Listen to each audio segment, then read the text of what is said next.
साई की बात। बच्चे, अभी अभी बात जो तुम्हारे मन में आई है ना, जो उत्पन्न हुई है, वो मैंने ही डाली है मेरे बच्चे।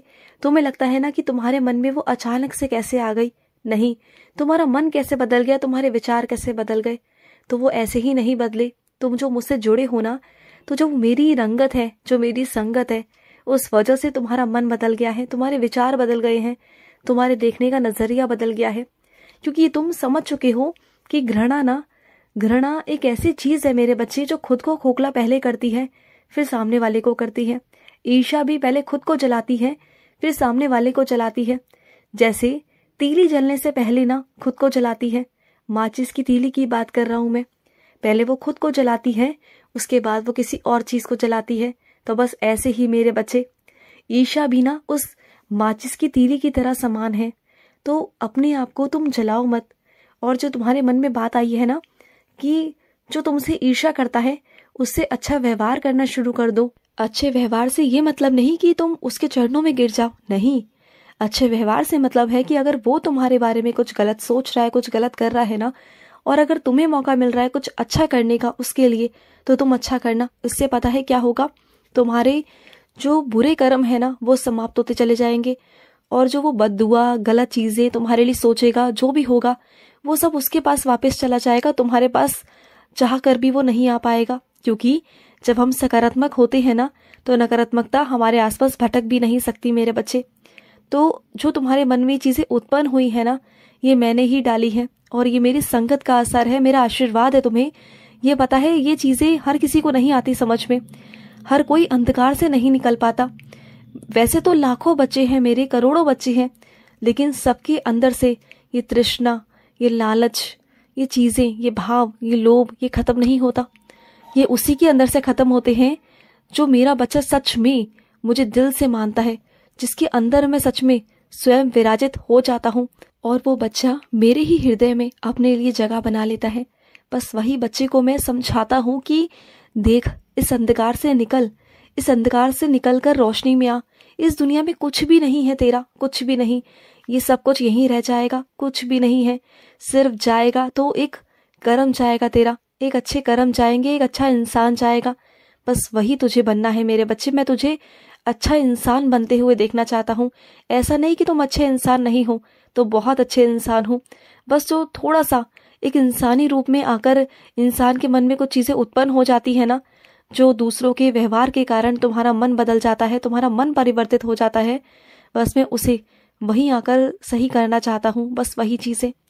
और सुनो, तुम्हारा दूसरे को, बच्चे को देखकर बहुत मन अजीब सा होता है ना, कि काश वो बच्चा मेरा होता, या फिर मेरा कोई और बच्चा होता जिसे मैं खिलाता, खेलता, सब कुछ करता, बहुत अच्छा। तुम्हें लगता है ना वो सब देखकर, और कहीं ना कहीं उदास भी रहते हो तुम ये सोच सोच कर। लेकिन क्या मैंने तुम्हें बच्चा देने से मना किया है मेरे बच्चे? क्या मैंने मना किया? मैं दूंगा तुम्हें। तुम्हें संतान प्राप्ति होगी मेरे बच्चे, और जरूर होगी। ऐसे कैसे नहीं होगी? रास्ते बना रहा हूं ना तुम्हारे लिए, रास्ते खोल भी रहा हूं। तुम्हारी गोद में एक नन्ना मुन्ना छोटा सा काना आएगा। तुम देखना, बहुत नटखट होगा वो, बहुत नटखट। तुम जैसा चाहते हो ना, जिसकी तुम कल्पना करते हो, जिसे तुम देखते हो, वैसा ही होगा। और ये कहूं कि उससे भी ज्यादा शरारती होगा, उससे भी ज्यादा प्यारा होगा, मनमोहक होगा। उसकी बातें ना तुम्हें इतनी प्यारी लगेंगी, और तुम्हें क्या, जो भी उसे देखेगा ना, उसका मन मोह जाएगा। क्योंकि वो बच्चा कृष्ण का रूप होगा, और वो रूप ऐसा होगा कि हर कोई देख कर ना उसकी तरफ मोह लेगा, अपने मन को, अपने दिल को हार जाएगा, हार बैठेगा उसकी तरफ देखना। और इतना आकर्षित होगा ना, बहुत आकर्षित। तुम जैसा चाहते हो शायद उससे भी अच्छा मैं तुम्हें देने वाला हूँ। तुमने इतना इंतजार किया है, इतना इंतजार किया, अब तो मुझे देना होगा। मैं जानता हूँ तुमने बहुत सबूरी कर ली है, और तुम अब थक चुके हो। अब तुम चाहते हो कि बस जल्द से जल्द जो तुम चाहते हो वो हो जाए, तो होगा, जरूर होगा। मेरा आशीर्वाद है तुम पर। तथास्तु मेरे बच्चे। मुझे तुमसे बहुत बहुत सारी बातें करनी है, बहुत सारी बातें। जब तुम इतने व्यस्त हो गए हो ना, तो काफी दिनों से हमारी बातचीत नहीं हुई, तो कभी आओ फुर्सत में, बैठो मेरे पास। मुझे ना तुमसे बहुत बहुत सारी बातें करनी है, बहुत सारी बातें जो अधूरी रह गई हैं। मुझे तुम्हारी कुछ सुननी है, अपनी कुछ कहनी है तुमसे, बहुत सारी बातें करनी है। और सुनो, हर बार मेरा बच्चा ये सोचता है कि वो साप्ताहिक पारायण करेगा, लेकिन वो हर बार किसी न किसी बातों में, किसी न किसी चीज़ों में अटक जाता है, वो नहीं कर पाता। हर बार कुछ ना कुछ ऐसा हो जाता है कि जिससे वो नहीं कर पाता। तो सुनो मेरे बच्चे, परेशान मत हो। जब मुझे तुमसे करवाना होगा मैं करवा लूँगा। अभी ना मुझे तुमसे करवाना नहीं है। जब मुझे तुमसे करवाना होगा ना तो मैं तुमसे खुद करवा लूँगा, तुम चिंता मत करना। और सुनो, तुम जितनी सच्चाई से मेरा नाम लेते हो ना तो बस वही काफ़ी है। तुम जितना प्रेम से मेरे बारे में सोचते हो, दूसरों को प्रकट करते हो, मेरा प्रचार करते हो, जो भी हो, जैसा भी हो, सबके सामने मेरे बारे में बातें करते हो। लेकिन एक बात कहूँ तुमसे, हर किसी की नीयत, हर किसी का मन साफ नहीं होता। तो हर किसी के सामने ना मेरी बातें मत किया करो। मेरी बातें उन्हीं के सामने किया करो जो मेरे बच्चे हैं, जिन्हें सच में लगे कि हाँ बाबा हैं। और जो लोग शक करते हैं ना, जो लोग उंगलियां उठाते हैं, उनके सामने मेरी बातें मत करो। इससे मुझे तो देखो कोई फर्क नहीं पड़ेगा, लेकिन तुम्हारे मन पर ना फर्क पड़ता है, ये मैं जानता हूँ। मैंने कई बार देखा है कि जब कोई मेरे बारे में कोई उल्टा सीधा कुछ कहता है ना तो तुम्हें अच्छा नहीं लगता, तुम्हारे मन को अच्छा नहीं लगता। और कई बार तो ऐसे लोग तुम्हारे सामने होते हैं कि जिनसे तुम कुछ कह भी नहीं सकते, है ना, मुझे पता है। तो कहा ही मत करो, ना कहोगे ना बुरा लगेगा, ठीक है ना। कोई तुम्हारे घर में आएगा, मेहमान बनकर आएगा, और उस मेहमान का तुम्हें अच्छे से स्वागत करना है मेरे बच्चे। और अगर वो 2-3 लोग हो ना तो ध्यान रखना उसमें से एक की दवाई चल रही होगी मेरे बच्चे, उसकी दवाई का तुम्हें ध्यान रखना है, क्योंकि वो अपनी दवाई का ध्यान नहीं रखता मेरे बच्चे।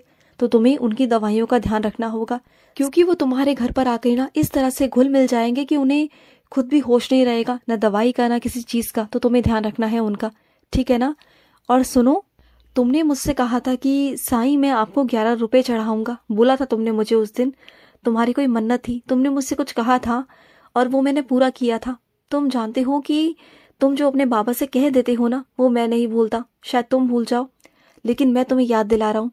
अगर तुम नहीं आ सकते मेरे मंदिर तो एक काम करना, जो भी तुम्हारे घर के आसपास कोई भी मंदिर हो वहाँ पर दान पेटी में वो 11 रुपये पहुँचा देना, और वो वहाँ से मेरे पास पहुँच जाएंगे। तुम चिंता मत करना, वो मेरा काम है। तुम बस इतना ही कर दो कि तुम्हारे घर के पास वाले मंदिर में वहाँ पर 11 रुपये दे आना। और सुनो, मैं तुम्हें अपने ऐसे ऐसे मंदिरों में दर्शन करवाने वाला हूँ ना जिसके बारे में तुमने कभी सुना भी नहीं होगा। ऐसे ऐसे मंदिर तुम्हारे सामने आएंगे आने वाले वक्त में, आने वाले दिनों में, कि तुम खुद अचंभित रह जाओगे कि साईं की ये भी मंदिर है क्या, शिरडी के अलावा ये भी मंदिर है। हाँ मेरे बच्चे, मैं बहुत जगह हूँ, मैं बहुत जगह विराजित हूँ। तुम आओ तो सही, मैं तुम्हें अपनी बहुत सारी चीज़ें दिखाना चाहता हूँ, बहुत सारे राज तुम्हें बताना चाहता हूँ।